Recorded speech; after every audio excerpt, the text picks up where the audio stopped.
수요일엔 우리 수요일엔 마태복음 마태와 함께 예수님 만나는 이 시간에 잘 오셨습니다. 이 자리에 오신 여러분들 주님의 이름으로 축복합니다. 우리 시간에 온라인으로 또 이 자리에 함께 하시는 성도님들 가정에도 하나님의 축복이 함께 하시기를 기원합니다. 성도 여러분, 오늘 우리가 함께 나눌 말씀, 이 말씀은 산상수훈의 마무리에 해당하는 말씀입니다. 이 말씀을 읽어보면 세 개의 경고판이 눈에 띕니다. 이 세 가지 경고판은 예수님을 따라서 제자로 살아가는 일이 때로는 집중해야 하는 일이다라는 것, 그리고 때로는 위험을 인식해야만 하는 일이라는 것, 그리고 때로는 무엇이 진짜 지혜로운 것인지 분별해야 한다라는 것, 이런 것들을 알려주고 있습니다. 오늘 우리가 봉독했던 말씀 가운데 첫 번째 경고판에는 문을 제대로 지나가라, 그 길은 별로 넓지 않다라는 경고가 씌어져 있습니다. 제자의 결단, 제자의 삶이 쉽지 않다라는 그런 경고이지요. 인생이라고 하는 이 길을 걷다 보면 우리들은 모두가 다 갈림길을 만나게 되어 있습니다. 그리고 그 갈림길 앞에서 우리들은 망설이기도 합니다. 사실 망설이지 않는 인생은 없는 것 같아요. 묵자라고 하는 사람이 있지요. 우리 중국에 이 묵자라는 사람은 갈림길을 만나면 울었다 그럽니다. 루신이라고 하는 중국의 현대 사상가가 있는데요. 이 사람은 갈림길을 만나면 그 길을 선택하는 대신에 우선은 그 갈림길 앞에서 한숨 잠을 청했다 그럽니다. 묵자가 이 갈림길을 만나서 울었던 이유는 무엇인가 하면 가지 않을 길에 대한 연민 때문이었다 그래요. 그만큼 인생이라는 것, 그것은 갈림길에서 한 가지 길을 선택해야만 하는 엄중함이 있다라는 이야기지요. 그러다 보면 늘 가지 않는 길이 생겨난다는 겁니다. 그 가지 않았던 길에 대한 연민 때문에 이 묵자가 울었다 그래요. 루신이라는 사람은 이 갈림길에서 잠을 잔다 그랬지 않습니까? 이렇게 잠을 청했던 이유는 조급하게 길을 선택하는 대신에 스스로 신중하고자 했기 때문이라고 합니다. 그 나뉘어진 인생의 길 앞에서 너무 조급하지 않고 그 인생의 길 앞에 겸허하고자 했던 그런 마음 때문이었다 그래요. 그렇지만 여러분, 그럼에도 불구하고 길을 선택해야만 하는 순간은 어김없이 찾아오기 마련입니다. 결단의 순간이 찾아오기 마련인데요. 그때 예수님께서는 좁은 문, 좁은 길을 선택하라, 제자들에게 그렇게 말씀하셨다 그럽니다. 우리 13절과 14절의 말씀 다시 한번 읽어보면 좋겠습니다. 다 같이 읽겠습니다. 좁은 문으로 들어가라. 멸망으로 인도하는 문은 크고 그 길이 넓어 그리로 들어가는 자가 많고 생명으로 인도하는 문은 좁고 길이 협착하여 찾는 자가 적음이라.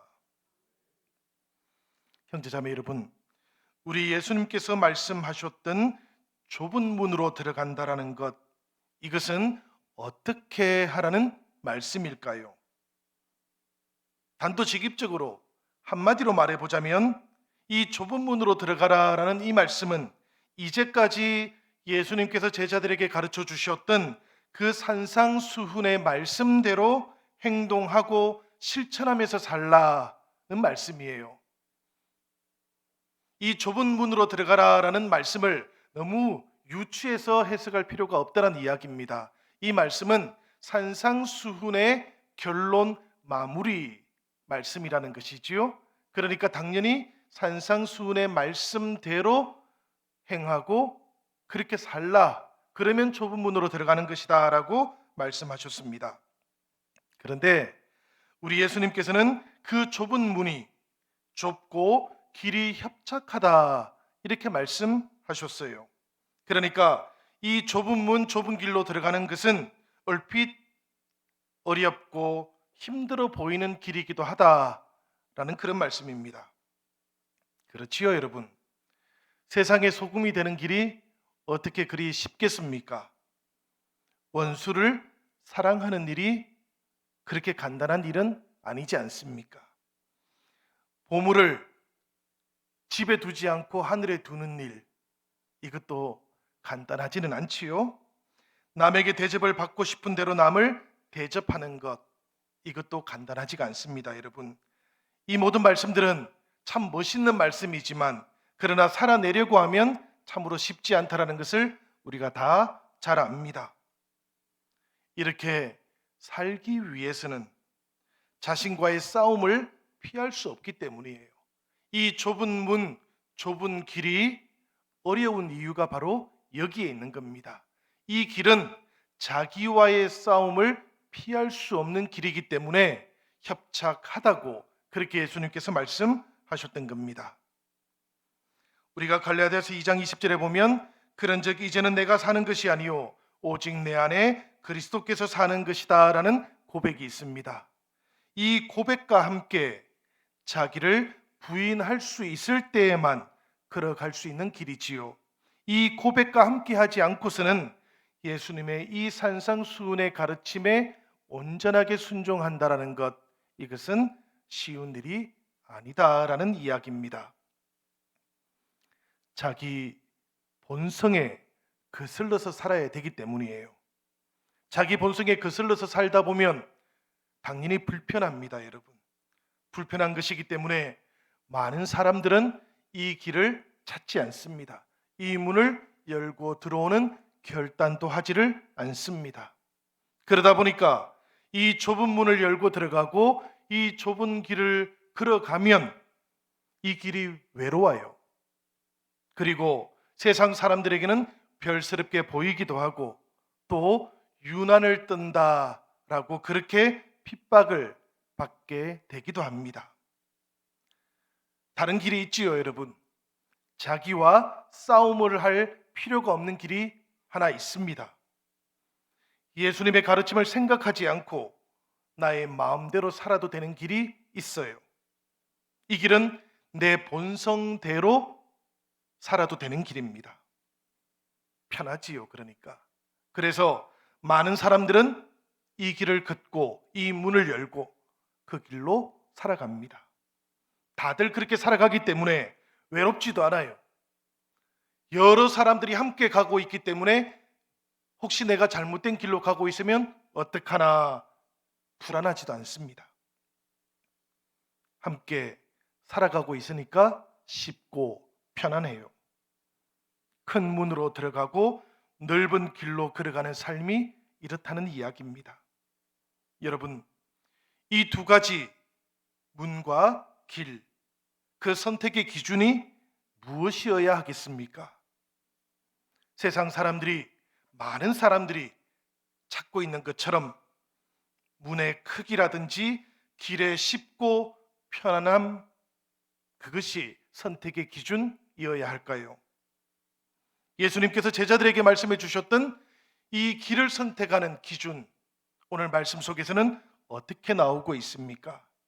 예수님께서는 제자들에게 아주 분명하게 문을 선택할 때의 기준이 있다고, 길을 선택할 때도 기준이 있는 것이라고 그렇게 말씀해 주셨습니다. 그 말씀은 이러하지요. 그 문과 그 길이 사람을 어디로 이끌고 가는지를 보아야 된다. 예수님께서 길의 기준, 문의 기준이 되는 것을 이렇게 말씀해 주셨다라는 겁니다. 여러분, 여러분들이 선택했던 길과 여러분들이 열고 들어왔던 문은 지금 여러분들을 어디로 인도해 가고 있는지 돌아보시기를 바랍니다. 외식하면서 위선을 떨고 제사는 드리지만 마음의 변화는 없던 그 바리새인들과 율법학자들의 문은 크고 넓었지만 생명이 없는 멸망의 길이었다. 산상설교를 통해서 예수님은 그렇게 말씀하시는 겁니다. 주님께서는 제자들에게 그 문은 너희들이 열고 들어가야 되는 문이 아니라고 그렇게도 말씀하셨던 것이지요. 산상수훈의 가르침을 따라서 자기를 부정하고 예수님의 말씀이라고 하는 그 좁은 문을 통과해서 좁은 길을 가는 사람, 그런 사람들은 그러나 예수님을 배울 수 있다고, 예수님과 함께 성장해가는 기쁨이 있다고 그렇게 말씀하십니다. 여러분, 예수님께서 이 인생의 길과 관련해서, 제자들의 길과 관련해서 길에 대한 이야기와 문에 대한 이야기를 함께 녹여서 비유하고 있는 것을 혹시 여러분들은 알고들 계셨습니까? 좁은 문과 협착한 길이 있습니다. 높은 문과 넓은 길이 있지요. 예수님께서는 문에 대한 이야기를 하시면서 동시에 길에 대한 이야기를 하십니다. 어떤 사람들은 아주 긴 길을 걸어와서 문을 열어야 되는 사람이 있을 겁니다. 또 어떤 사람들은 문을 열고 난 다음에 아주 긴 길을 걸어가야 되는 사람도 있을 거예요. 그 방식은 아주 다양할 거라고 생각이 됩니다. 그렇지만 예수님께서 이 문과 길에 대한 비유를 통해서 제자들의 삶을 이야기할 때 문이라는 것은 그 문을 열고 들어오는 결단을 말했던 겁니다. 그리고 이 문을 열고 들어온 다음에도 제자들은 그 문을 열었을 때의 결단을 지속적으로 유지해야만 하는 열정을 가지고 있어야 된다라고 그렇게 비유를 통해서 말씀하셨던 거예요. 그러니까 결단만으로 되는 것도 아니고요. 이 결단을 통해서 문을 열고 들어간 다음에는 그 결단을 오랫동안 지속할 수 있는 신앙의 열정도 꼭 필요한 것이라고, 그것이 제자의 길을 걸어가는데 반드시 필요한 것이라고, 그것이 제자 되게 하는 길이라고 그렇게 알려주셨던 것이지요. 이 문을 열고 이 길을 걸어가는 동안 예수님의 제자들은 예수님을 배우게 된다는 이야기입니다. 예수님과 함께 성장하는 기쁨도 누릴 수 있게 된다는 이야기예요. 아브라함이 그런 사람이었습니다. 그죠, 여러분? 이 아브라함이라는 사람은 옛 세계에 속해 있던 모든 것을 버려두고 하나님의 명령을 따라서 길을 떠나왔기 때문에 그야말로 결단을 통해서 좁은 문을 열고 들어왔던 사람이었지요. 그리고 지시할 땅에 도착한 다음에는 늘 하나님과 함께 길을 걸어가면서 그 결단을 지속하는 열정으로 하나님을 만났던 사람이기도 합니다. 좁은 문을 열었고 그리고 협착한 길 가운데에서도 하나님과 함께하는 풍성한 삶을 살았다라는 그런 이야기예요. 예수님의 제자들은 어떻습니까, 여러분? 배와 그물을 버려 두고 예수님을 따랐을 때 그들은 좁은 문을 열고 들어왔던 것이지요. 그리고 그들은 예수님과 함께 갈릴리에서 예루살렘까지 그 길을 걸어왔습니다. 그들도 좁은 길을 걸어왔던 것이지요. 그러나 그들은 그 길을 걷는 동안에 아직 예수님을 다 알지를 못했습니다. 그들이 진정으로 예수님을 깨달았던 것은 그분이 부활하신 이후의 모습을 알고 나서였던 것이지요. 십자가를 걸었던, 십자가의 길을 걷고 십자가에 매달리셨던 예수님의 그 마음을 깨닫고 나서 비로소 그들은 이 좁은 길이 생명의 길로 이어진다라는 것을 비로소 알게 되었던 겁니다. 좁은 문과 좁은 길을 지나가는 동안에 예수님의 제자들, 그들은 늘 이 믿음의 신비를 발견하는 사람들이다라는 이야기예요.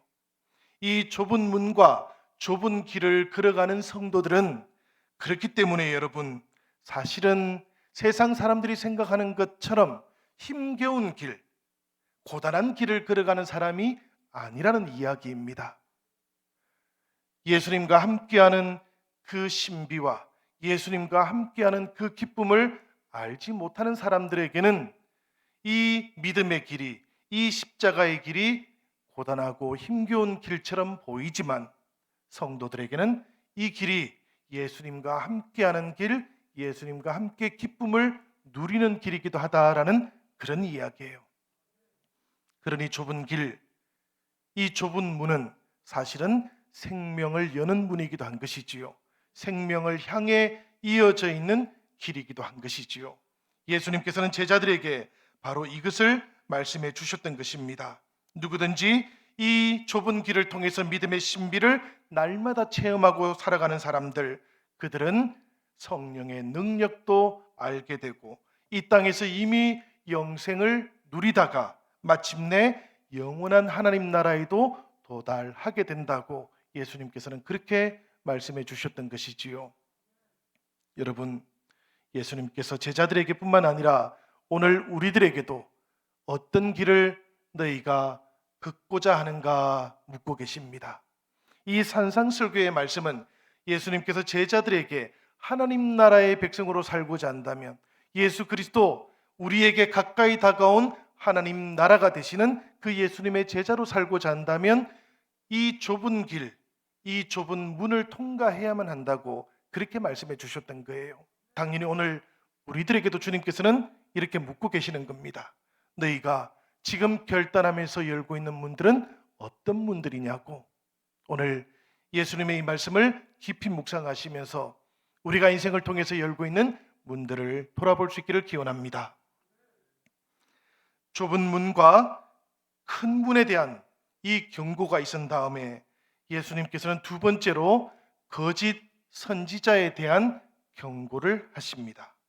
15절의 말씀인데요. 우리 다 같이 한번 읽어보면 좋겠습니다. 다 같이 읽겠습니다. 거짓 선지자들을 삼가라. 양의 옷을 입고 너희에게 나오나 속에는 노략질하는 일이라. 고대 이스라엘 이 구약 시대에서는 거짓 선지자라고 하면 하나님의 말씀을 전한다고 주장하기는 하지만 사실은 자기의 뜻을 전했던 사람들을 가리켰습니다. 이 거짓 선지자들은 좁은 문에서 나를 벗어나게 하는 사람을 가리키기도 합니다. 이 산상설교의 맥락에서 보면 말입니다. 내가 이미 결단을 하고 좁은 문을 열었는데, 그런데 내가 선택했던 이 좁은 문과 좁은 길에서 나를 벗어나게 하는 그런 사람들을 거짓 선지자라고 그렇게 부를 수 있겠습니다. 이들은 결국 나를 어디로 인도하는가 하면 넓은 문으로 인도합니다. 그렇지만 그 길은 나를 망하게 하는 길이기도 합니다. 오늘 말씀은 바로 그 이야기를 하고 있는 것이지요. 문제가 있습니다. 그런데 뭔가 하면 겉으로는 이 거짓 선지자들을 구별하기가 어렵다라는 겁니다. 그들은 그 모습을 통해서 보면 좋은 사람처럼 보이기 때문이에요. 예수님께서는 분명히 이렇게 제자들에게 말씀하셨습니다.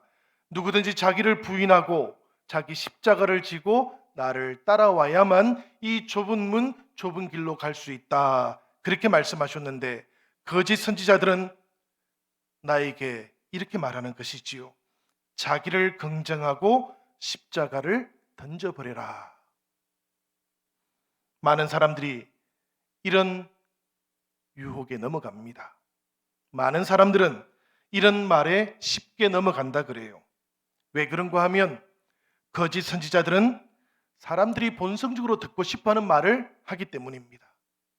본성적으로 듣고 싶어하는 말을 하면 합리성이 좀 떨어져도 우리가 듣기에 달콤합니다. 사람들은 달콤한 말에 잘 넘어가는 것이지요.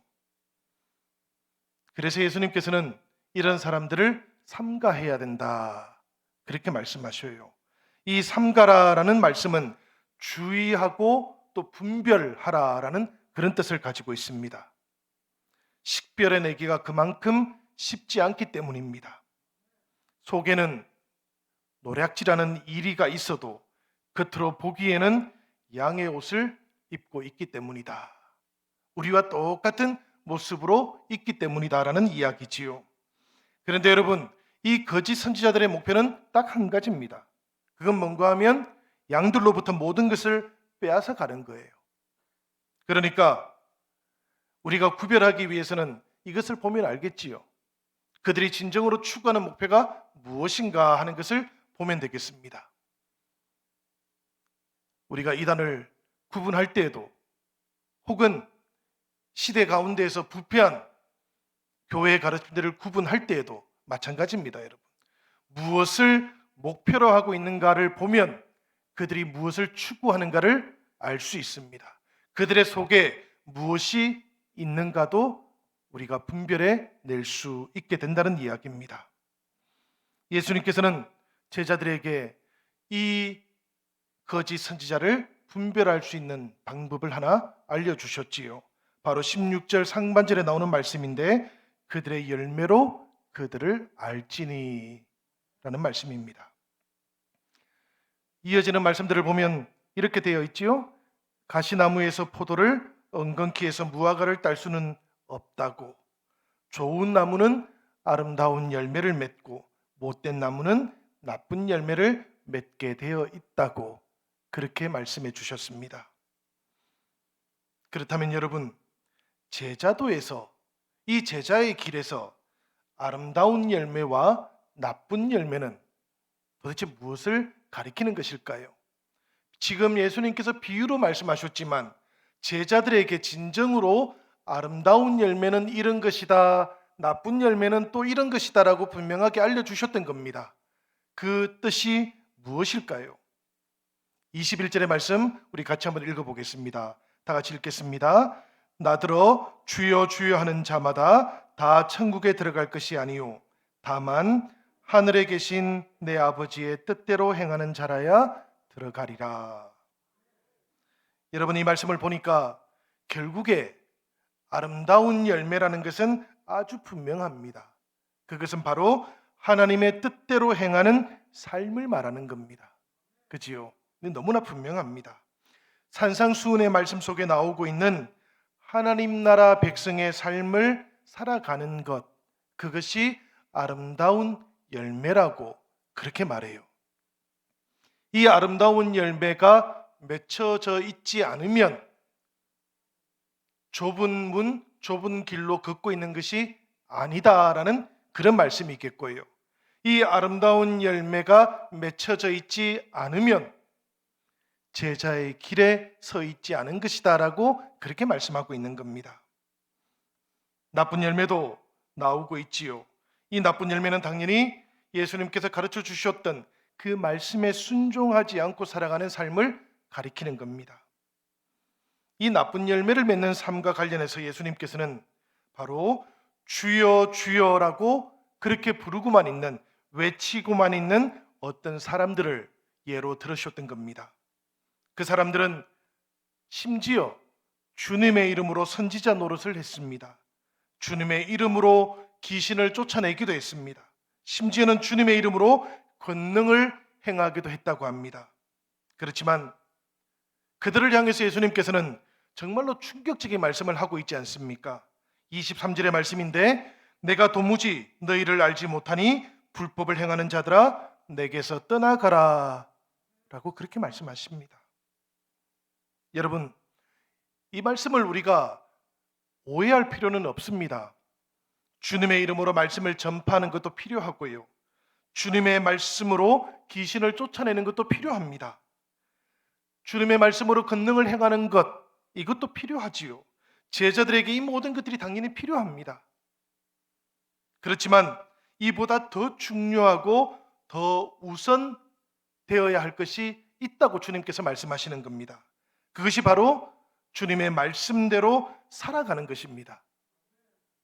이 살아가는 삶의 열매 없이 입으로만 주여 주여라고 외치거나 입으로만 주님의 말씀을 가르치는 것은 아무런 의미가 없다고, 그것은 제자됨의 본질이 아니라고 그렇게 말씀하고 있는 겁니다. 바리새인들보다도 서기관들보다도 더 나은 의라는 것, 이것은 입으로만 말하는 것이 아니라 행함을 통해서 그 말씀의 능력을 나타내는 것이라고 주님께서 우리에게 가르쳐 주고 계시는 것이지요. 사랑하는 여러분, 우리가 이 시간에 주님의 이 말씀을 다시 한번 우리들의 마음속에 새겨볼 수 있기를 바랍니다. 좋은 나무가 아름다운 열매를 맺습니다. 우리가 좋은 나무인가 그렇지 아니한가는 아름다운 열매를 맺고 있는가 그렇지 아니한가에 따라 식별된다라는 이야기입니다. 이미 우리들은 좋은 나무이거나 나쁜 나무이거나 한 것입니다. 나쁜 나무가 좋은 나무가 되는 법은 없는 겁니다. 우리가 좁은 문으로 들어와서 예수 그리스도 그분과 함께 한다면 우리는 이미 좋은 나무인 겁니다. 그러니 당연히 우리에게서는 아름다운 열매가 맺혀야 하는 것이지요. 주님께서 제자들에게 바로 이 말씀을 하신 겁니다. 너희는 이미 좁은 문으로 들어왔고 이 좁은 길을 걷고 있으니 너희의 삶을 통해서 아름다운 열매를 맺으라. 하나님께서 우리에게 주셨던 그 말씀의 열매를 맺어서 삶으로 증명해 보아라 라고 그렇게 말씀해 주시는 겁니다. 오늘 우리들에게도 주님께서는 이 말씀을 하고 계시는 것이지요. 산상수훈의 긴 말씀을 마무리하면서 주님께서는 우리에게 너희에게도 이런 아름다운 열매가 맺히기를 원한단다라고 그렇게 말씀하고 있는 겁니다. 사랑하는 여러분, 우리가 살아가는 모든 삶의 영역들에서 이 열매가 맺히기를 기원합니다. 주님의 이름으로 살아가는 이 열매, 하나님의 뜻이 우리를 통해서 나타나는 이 열매가 아름답게 맺히기를 기원합니다. 세 번째로 이 말씀을 보면 무엇이 참으로 지혜로운 것인가에 대해서 우리에게 말씀합니다. 이것은 경고를 통해서 본다면 너희는 누구의 말을 듣고 행하고 있는가라는 경고이기도 합니다. 24절의 말씀인데요. 우리 같이 한번 읽어보면 좋겠습니다. 다 같이 읽겠습니다. 그러므로 누구든지 나의 이 말을 듣고 행하는 자는 그 집을 반석 위에 지은 지혜로운 사람 같으리니. 나의 이 말을 듣고 행하는 자는 지혜로운 사람이라 그럽니다. 지혜로운 사람의 기준은 누구의 말을 듣고 행하는가에 있다라는 말씀이신 것이지요. 바리새인들과 율법학자들의 말을 듣고 그대로 행하면 그들은 나쁜 나무의 열매를 맺게 될 것이다 라고 그렇게 말씀하시는 겁니다. 그러나 주님의 말씀을 듣고 그 주님의 말씀을 따라서 행하게 되면 그들은 아름다운 열매를 맺게 될 것이고, 그러면 그들을 하나님께서는 지혜로운 사람이라고 그렇게 불러주신다라는 말씀이지요. 그래서 이 말씀 속에서 보면 반석은 예수님의 말씀, 이 산상수훈을 가리키는 겁니다. 이 산상수훈의 말씀 위에다가 인생의 집을 짓는 사람, 이 산상수훈의 말씀을 따라서 인생의 삶을 살아가는 사람, 그들은 모두가 다 반석 위에 집을 짓는 사람과 같다고 그렇게 말씀하고 있는 것이지요. 여러분, 우리들의 인생의 집은 잘 지어지고 있습니까? 하나님의 말씀 위에다가 굳게 세워지고 있습니까? 팔레스틴 지방에 이런 것이 있었다 그래요. 와디라는 게 있었답니다. 이 와디라는 건 뭔가 하면 비가 오지 않을 때는 말라붙어 가지고 그냥 땅처럼 보이는 곳입니다. 그런데 비가 오면, 우기가 찾아오면 저곳이 강이 되어버리는 것이지요. 사람들은 종종 이 비가 오지 않을 때에 저 와디 지역에다가 집을 짓는 사람들이 있었다 그럽니다. 왜냐하면 집을 짓기가 쉬웠기 때문입니다. 이미 그곳에 자리가 잘 만들어져 있었고요. 그리고 기초를 올리기도 쉬웠기 때문입니다.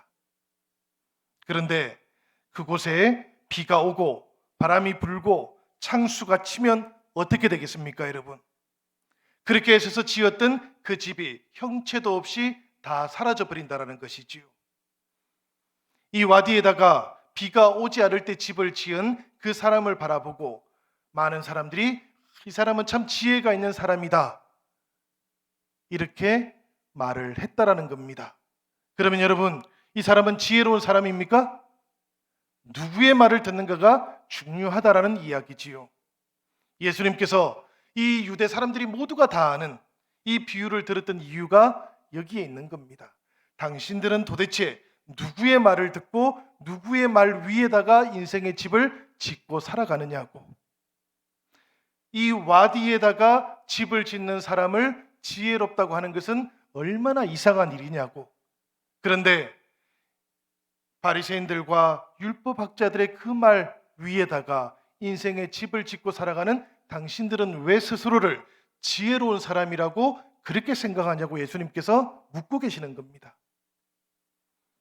기초를 놓기는 좀 어려워도, 그곳이 좁은 문과 같고 또 좁은 길처럼 보인다 할지라도, 비가 오고 바람이 불어도 절대로 흔들리지 않는 곳에 집을 짓고 인생의 기초를 쌓아 올린다면 그곳이 인생의 반석이 될 것인데, 그런 곳은 이 땅에, 이 세상에는 딱 하나밖에 없다라는 겁니다.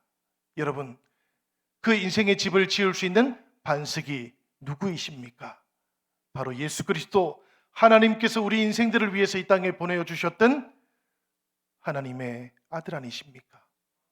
예수님께서는 이 제자들에게 이제부터 너희가 새롭게 기초를 놓고 새롭게 집을 지어 올릴 새로운 반석은 예수 그리스도 한 분뿐이라는 것을 제자들에게 알려주셨던 것입니다. 여러분, 시간이 조금 오래 걸릴 수가 있습니다. 때로는 돈이 조금 많이 들어갈 수도 있어요. 때로는 사람들이 미련하다라고 그렇게 말할지도 모릅니다. 그렇지만 우기가 찾아오고 갑자기 폭우가 내리고 강물이 몰아쳐 올 때에 그래도 이 반석 위에 지은 집은 끄떡이 없다라는 것을 기억하시기를 바랍니다. 저는 누가 미련한 사람일까? 누가 지혜로운 사람일까? 저 근기에 와디라는 곳에 집을 짓는 사람들 이야기가 아닙니다, 여러분. 오늘 이 시대를 살아가는 우리들의 이야기이기도 합니다. 우리가 인생의 기초를 돈에다가 올려놓으면 그 돈이 사라질 때 우리의 인생도 함께 무너져 내리지 않습니까? 우리 인생의 기초를 세상의 명예에다가 올려놓으면 그 명예가 사라지면 우리 인생도 함께 무너져 내리지 않습니까? 하나님 아닌 것들 위에다가 인생의 기초를 올려놓으면 이 세상의 여러 가지 시련들이 찾아올 때 그 기초가 무너져 내리면 우리의 인생도 함께 무너져 내리지 않겠습니까? 그러니 여러분, 우리 인생은 어디에다가 기초를 놓아야 되겠습니까? 세상에 풍랑이 몰아쳐 올 때에도 흔들리지 않는 곳에 우리 인생의 기초를 놓아야 하는 것입니다. 예수님께서는 제자들에게 그 인생의 기초는 다름 아닌 예수님과 함께 시작되고 있는 그 하나님의 나라라고 그렇게 말씀하셨던 겁니다. 새로운 인생의 기초는 이제 더 이상 낡은 세상 속에 놓을 수 없다고 그렇게 말씀하셨던 거예요. 이 산상설교는 새로운 나라, 하나님의 나라의 새로운 윤리지 않습니까? 새로운 기초이지 않습니까? 그러니 예수님께서 주셨던 이 말씀 위에다가 인생의 기초를 놓아보라고. 그러면 예수님과 함께 시작되고 예수님과 함께 우리 가까이 다가온 그 하나님 나라 안에 우리 인생의 기초가 든든하게 세워지게 될 것이라고 그렇게 말씀해 주셨던 것입니다. 형제자매 여러분, 오늘 우리들의 인생도 이 예수 그리스도 위에 굳건하게 세워져 있기를 기원합니다. 어떤 어려움과 어떤 시련이 찾아온다 할지라도 흔들리지 않는 인생, 주님께서 제자들에게 그리고 우리에게 바라는 것은 바로 그런 인생인 줄로 믿습니다. 다시 한번 우리가 이 주님 위에다가 인생을 세워서, 형제자매 여러분, 때로는 우리에게 찾아오는 시련과 때로는 우리에게 찾아오는 인생의 공고함 속에서도 절대로 요동치지 않고 흔들리지 않는 주님의 귀한 집들이 되기를 바랍니다. 좁은 문, 그곳으로 들어가는 것, 협착한 길, 그 길로 걸어가는 것, 그것은 때로 힘들어 보이는 길입니다. 아름다운 열매를 맺으려면 오랜 시간을 거쳐야 하기도 합니다. 인내해야 한다는 이야기입니다. 반석 위에 집을 지으려면 더 많은 수고를 해야만 하기도 합니다. 그렇지만 여러분, 예수님께서는 바로 이렇게 좁은 문으로 들어가는 것, 아름다운 열매를 맺기 위해서 더 오랜 시간 인내하는 것, 반석 위에 집을 짓기 위해서 더 많은 수고를 하는 이 사람들을 가리켜서 진정으로 지혜로운 사람들이라고 그렇게 부르셨습니다. 오늘 우리들이 예수님께서 부르셨던 이 지혜로운 사람들이 되기를 주님의 이름으로 축원합니다. 그래서 우리 인생의 위기가 찾아올 때 반전이 시작된다는 것, 그것을 세상 사람들에게 드러내 보여주는 하나님의 귀한 백성 되기를 주님의 이름으로 축원합니다. 우리 시간